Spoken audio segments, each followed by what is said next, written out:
Hello my dear students, today I am going to learn chapter 6 Modern Age Chandragupta and Emperor Ashoka. Okay, so now let's start the chapter. As it was Sunday, all the children of the society gathered in the ground to play cricket. Bhavya and Jalp formed teams. Coins was tossed to decide bowling and batting. Jalp said heads. The coin fell on the ground. It was heads. So Jalp asked for batting. Hitams asked, "Where do we find lion figure on the coin?"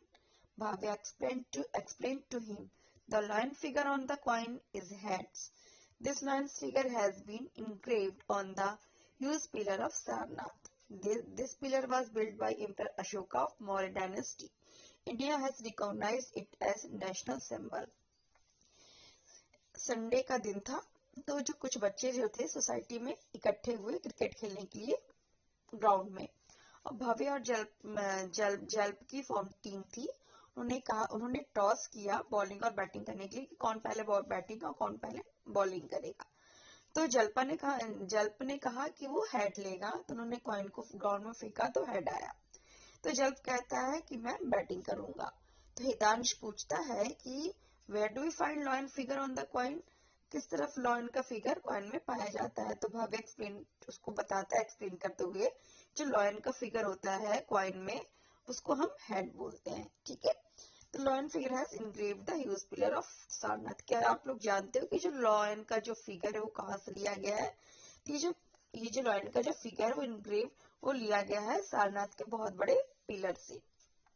ये जो pillar है build by the emperor Ashoka Maurya dynasty, जो Maurya dynasty के emperor थे अशोका, उनके through इस pillar को बनवाया गया था। India has recognised is the national symbol, जो इंडिया है इसको नेशनल सिंबल के नाम से रिकॉग्नाइज करती है, जानी जाती है। ठीक है, देन है आपका Maurya dynasty founder and ruler. Chandragupta Maurya, founder of Maurya dynasty 321 BC to 297 BC। इनका टाइम का जो पीरियड था 321 BC से 297 BC के बीच तक था। Chandragupta played the game of king in his childhood. His skill was noticed by Acharya Vishnugupta and he was trained by him Shastra and Shastra. Chandragupta Maurya, with the help and guidance of Chanakya, defeated last emperor of Nand dynasty, Dhananand, in 321 BC and took the throne of Magad and founded Maurya Vansh. Chandragupta got full benefit of Chanakya's skill in the politics and administration from Arthashastra written by Chanakya. We get information about political, economical and social life of people of that time. Chanakya diplomatic guidance played a very important role in Chandragupta achievement. अब इसमें चंद्रगुप्त जो थे उनको बचपन से ही राजा का game खेलने का बड़ा शौक था। उनके इस गुण को जो आचार्य विष्णुगुप्त ने उस गुण को उनके पहचान लिया था, उनकी स्किल को वो नोटिस कर लिए थे। तो उन्होंने विष्णुगुप्त ने बचपन से ही चंद्रगुप्त को ट्रेन कर दिया, उनको शस्त्र और शास्त्र दोनों की विद्याएं उनको सिखाई।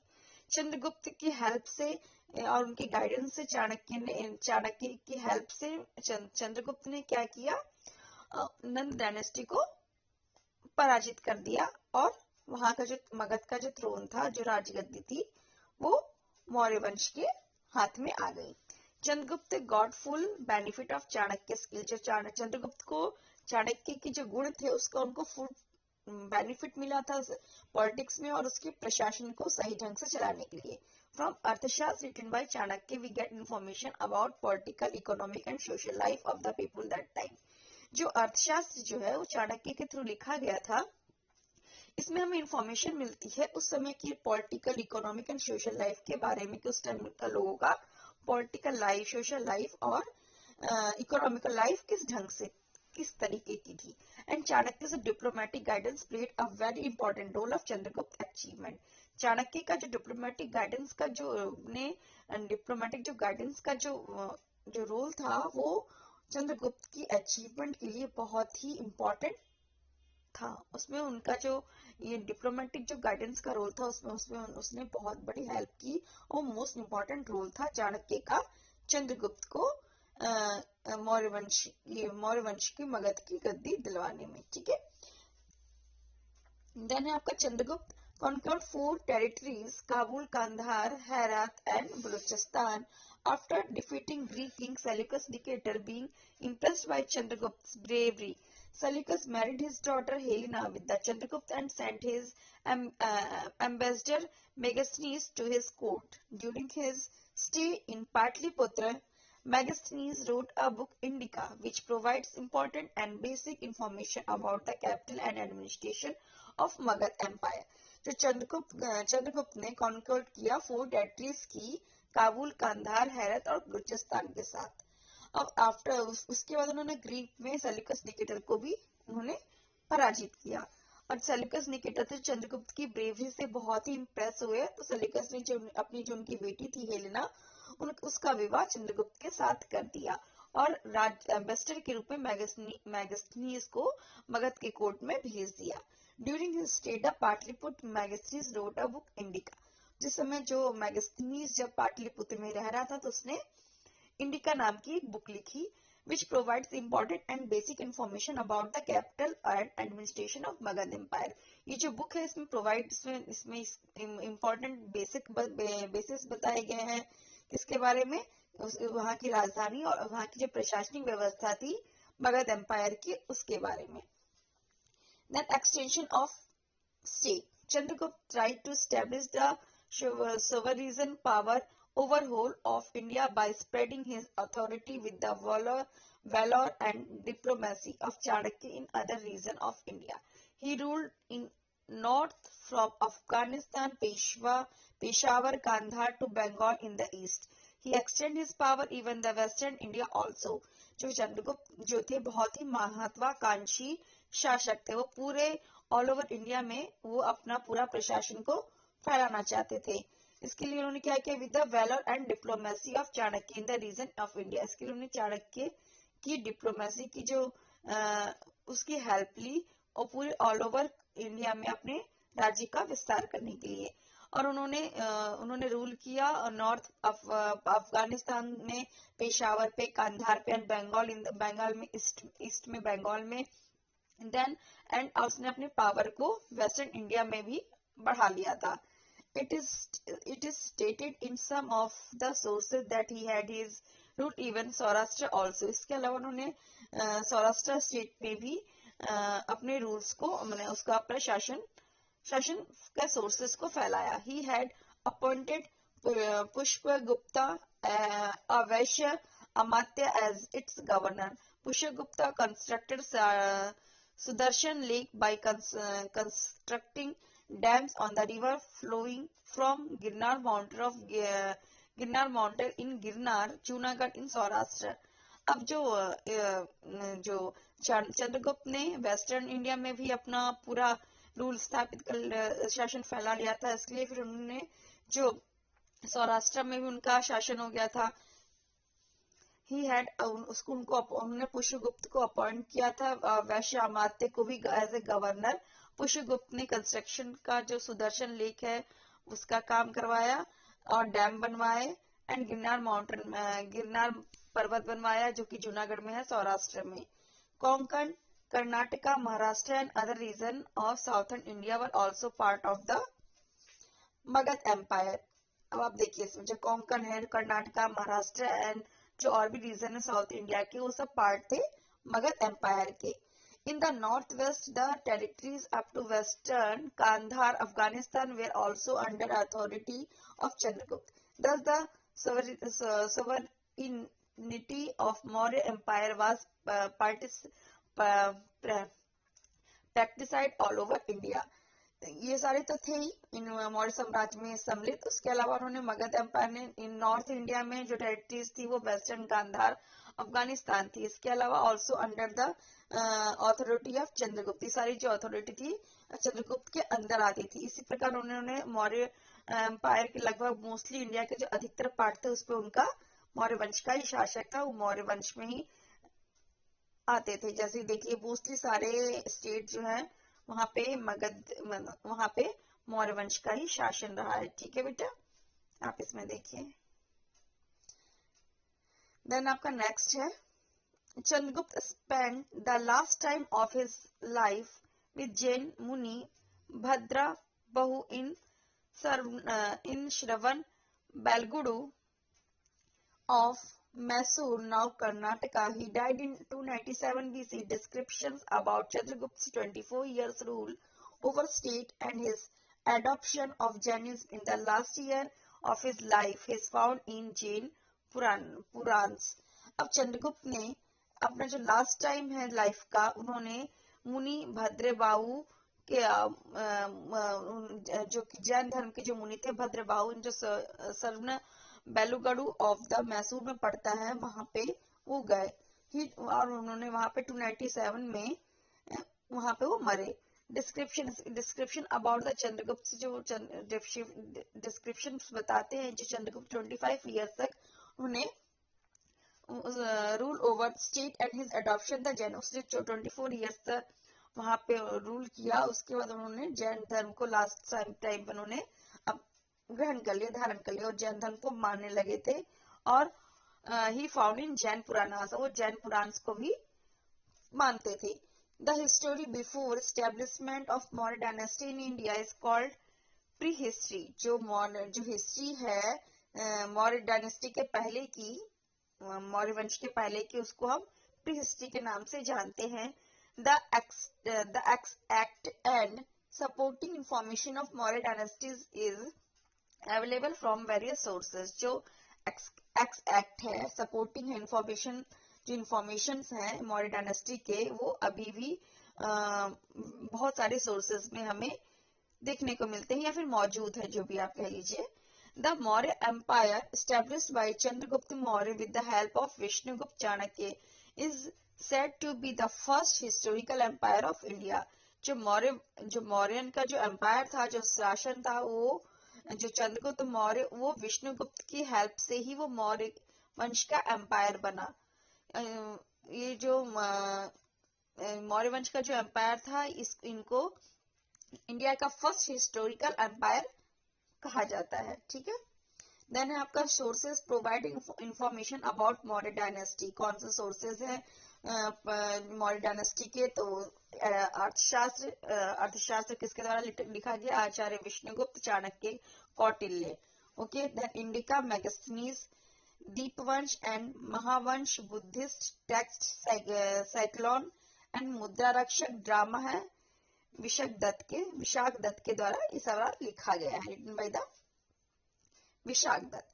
In addition to his historical information is also obtained from stone inscription, pillar inscriptions, cave inscriptions, stuffs and vihas etc. इसके अलावा हमें जो historical information मिलती है वो stone inscription से, pillar inscriptions, cave inscriptions and stups है and विहार से हमें इसके बारे में भी बहुत सारी historical information मिलती है।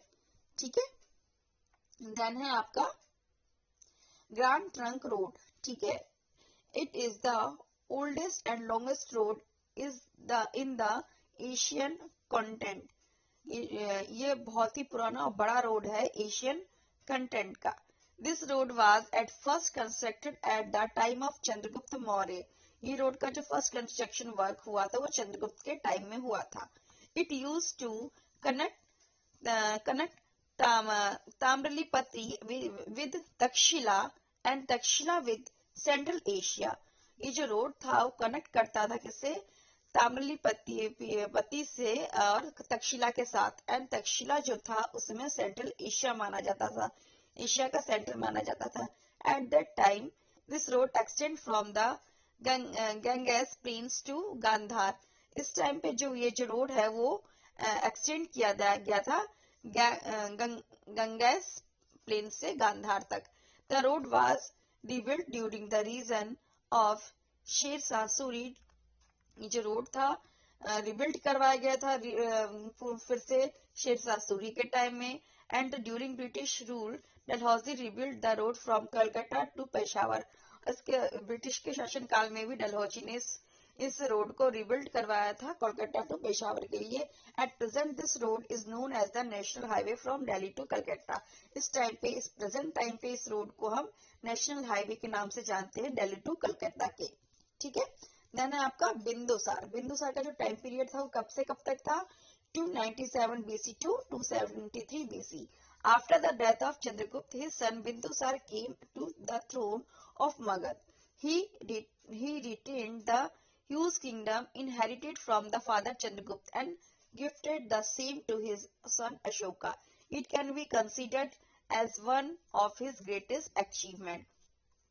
चंद्रगुप्त की मौत के बाद जो उनका पुत्र था बिंदुसार, उनको ये मगध की राजगद्दी मिली. He retained the huge kingdom inherited from the father Chandragupta. उनको विरासत में ही एक बड़ी राजगद्दी, बड़ा सा शासन उनको चंद्रगुप्त मौर्य को गिफ्ट के तौर पे मिला. और जो बिंदुसार का जो पुत्र अशोका था, it can be considered as a greatest achievement. जो उनके जो पुत्र अशोका थे, उन्होंने भी इसको कंसीडर किया ग्रेट अचीवमेंट के तौर पे. During the rule of Bindusara के समय में prince Sushena was appointed governor of Takshila and Prince Ashoka of Avanti. Bindusara के टाइम में जो प्रिंस सुषेण थे, उनको गवर्नर अपॉइंट किया गया तक्षशिला का, एंड प्रिंस जो अशोक थे, उनको अवंती का गवर्नर अपॉइंट किया गया था. Sushena failed to control the rebellion in the Takshashila during this time. जो सुषेण थे वो फेल हो गए थे रिबिलियन को कंट्रोल करने में तक्षशिला में, जब वो वहां के गवर्नर थे तब. एंड वाइल जबकि Ashok successfully suppressed the rebellion. और जबकि अशोका जो थे वो सफल हुए थे रिबिलियन को कंट्रोल करने में. Then Bindusar did not conquer any new territories during his reign, but maintained the friendly relation with Greek kings. He reigned on the throne of Magad for about 25 years. Bindusara ने वैसे तो कोई territory या युद्ध, लड़ाई झगड़े, संधि नहीं की थी, पर उन्होंने फ्रेंडली इतना अच्छा रिलेशनशिप बना के रखा था ग्रीक के साथ कि उन्होंने मगध की राजगद्दी पे 25 इयर्स तक शासन किया था. देन है फिर आपका emperor Ashoka. 273 BC to 233 BC. After the death of father Bindusar, Ashoka had clashes with his elder brother Shushen and half-brother, step-brother. Thus he came to power, but his coronation was done after 4 years. State capital in Patliputra. Emperor Ashoka का जो time period था 273 BC to 232 BC तक था. उनके father Bindusara की मौत के बाद जो अशोका had clashes with उनके जो एल्डर ब्रदर थे अशोक थे, उनके Sushena and half brother step brother, वो उनके जो अशोका के जो सौतेले भाई सब थे, स्टेप ब्रदर थे सुषेण, उनके साथ आपस में क्लेश होना शुरू हो गया. इस प्रकार क्या हुआ, जो came to the power but his coronation was done after 4 years state the Pataliputra.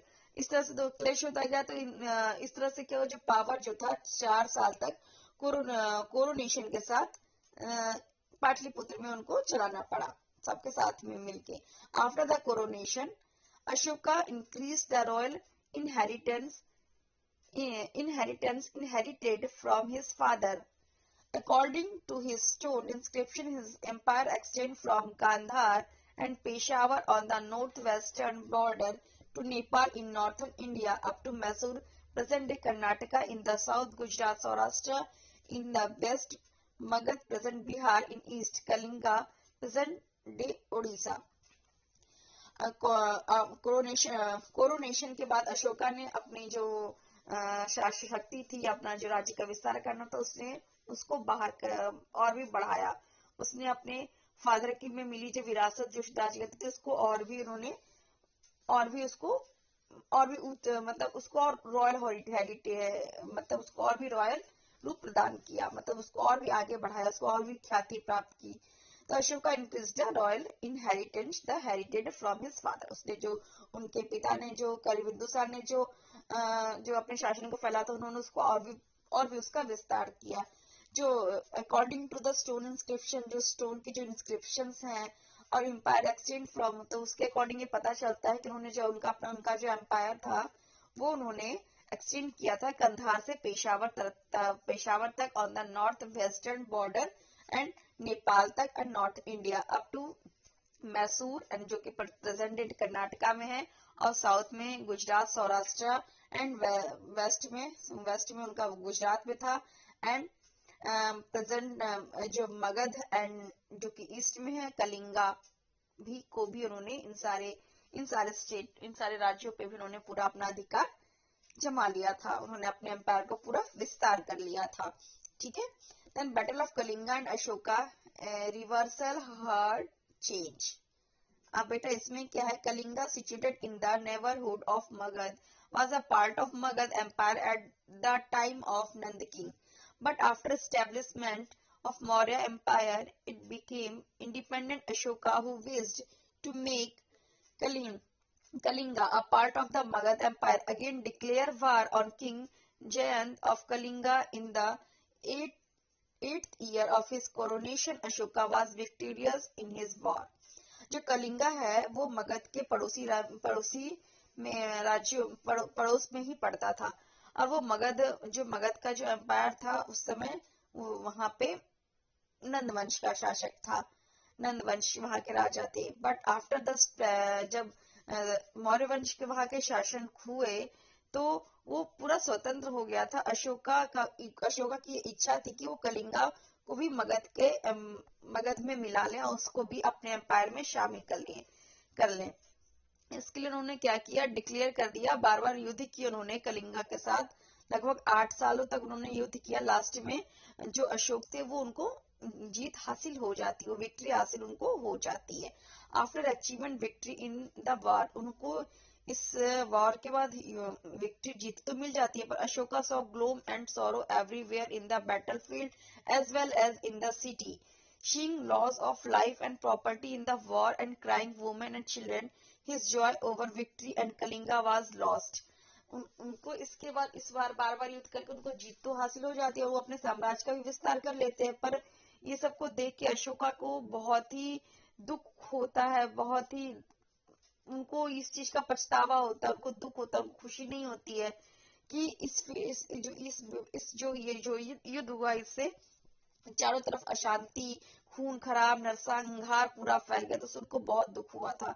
इस जिंदगी मतलब लोगों की मौत को देख के, प्रॉपर्टी का जो नुकसान हुआ था इस युद्ध से, जो औरतें सब रो रही थी, बच्चे रो रहे थे, अनाथ हो गए थे, ये सब देख के वो बहुत ही दुखी हुए कि कलिंगा, क्योंकि सब चीज कलिंगा में सब लॉस्ट हो गई थी, सब कुछ बर्बाद हो गया था कलिंगा का, धन संपत्ति, कितने सैनिक मारे गए थे, बहुत ही संख्या में लोगों की मौत हुई थी, सैनिक मारे गए, ये सब देख के जो राजा अशोक थे उनको बहुत ही दुख हुआ। हिज पीस ऑफ माइंड, और बात उनकी जो दिमाग की शांति थी वो लॉस्ट हो गई थी। Ashoka heart was filled with the feeling of remorse and regret over the war, जो अशोका का हार्ट था वो भर गया था दुख और फीलिंग से, and regret over the war, युद्ध के बाद he understood the futility of war and Kalinga war became at the final war of his life. इससे वो समझ गए थे कि युद्ध में कुछ नहीं रखा है, और ये जो कलिंगा का युद्ध था उनके जीवन का आखिरी और लास्ट युद्ध था। इसके बाद उन्होंने कभी भी अपने जीवन में युद्ध नहीं किया, ही नहीं किया। Then Kalinga became the final Buddhist monk. Upagupta taught him to renounce his weapons and take up the scriptures. By adopting the Buddhism, Ashoka became a religious man from diplomatic man. अब जो Buddhist monk थे उपगुप्ता ने, उन्होंने ये announce किया कि जो अशोक को विपन्स को छोड़कर उन्होंने उनके हाथ में स्क्रिप्चर्स उनको उपदेश दिए, एंड अशोक ने भी बौद्ध धर्म को ग्रहण कर लिया और वो डिप्लोमेटिक मैन से रिलीजियस मैन बन गए है। ठीक है, एक धार्मिक व्यक्ति बन गए। देन है आपका Ashoka was the first rule who tried to convey his message to the people through his inscriptions language of the most Ashoka's inscriptions Prakrit and script is Brahmin. Ashoka ने जो थे फर्स्ट रूलर थे, उन्होंने ये मैसेज लोगों को पहुंचाया इंस्क्रिप्शन के थ्रू। अशोका ने भी बौद्ध धर्म का पालन किया और बौद्ध धर्म को उन्होंने प्रचार प्रसार किया। उन्होंने मोस्टली जो बौद्ध धर्म का जो प्रचार किया वो प्राकृत और ब्राह्मण भाषा में किया। ब्राह्मी स्क्रिप्ट क्या था, most of the script of modern India have developed from Brahmi script. जो मॉडर्न इंडिया में जो मोस्ट स्क्रिप्ट थे वो वो कैसे हो रहे थे, वो ब्रह्मी स्क्रिप्ट में लिखे जा रहे थे। Here you can see the letter are different script, आप यहाँ पे देख सकते हैं ये डिफरेंट स्क्रिप्ट की लेटर है। जो कि प्रारंभिक ब्राह्मी है, फिर देवनागरी हिंदी में आया है, फिर बांग्ला में है, मलयालम में, तमिल में। इसमें आपको ये एग्जाम्पल देख के समझाया गया है, ठीक है। देन है आपका script, Ashoka inscription describing the battle of Kalinga. While describing about the Kalinga war, Ashoka got this written on the stone inscriptions. जब कलिंगा का युद्ध हुआ था अशोका के साथ, उन्होंने तो उसका भी इंस्क्रिप्शन, स्टोन इंस्क्रिप्शन में इसका भी वर्णन उसमें किया गया है। 8 years after becoming king, I conquered Kalinga. 8 साल के बाद वहां का जो राजगद्दी था वो कलिंगा का मतलब अशोक, वो उनको मिला था अशोक को। अबाउट 1.5 लगभग about 1.5 lakh people are imprisoned, more than 1 lakh people were killed. This made me very sad. अब इसमें उनको ऐसा झटका क्यों हुआ था, वो कलिंगा के युद्ध से उनको इतना दुख क्यों हुआ था, उनका जीवन पूरा परिवर्तन हो गया था। पता है क्यों? क्योंकि जो कलिंगा का युद्ध हुआ था उसमें इतनी बड़ी संख्या में नरसंहार हुआ था। लगभग 1.5 लाख के लगभग लोग मारे गए थे। इतनी संख्या में सैनिकों की मौत हुई थी, जिसको देख के उनके हृदय में परिवर्तन हो गया था और वो बहुत ही दुखी हुए थे, ठीक है। देन आपका people who love their relatives and friends and are gracious towards their slaves and dead are also killed in the war, or they lose their loved ones.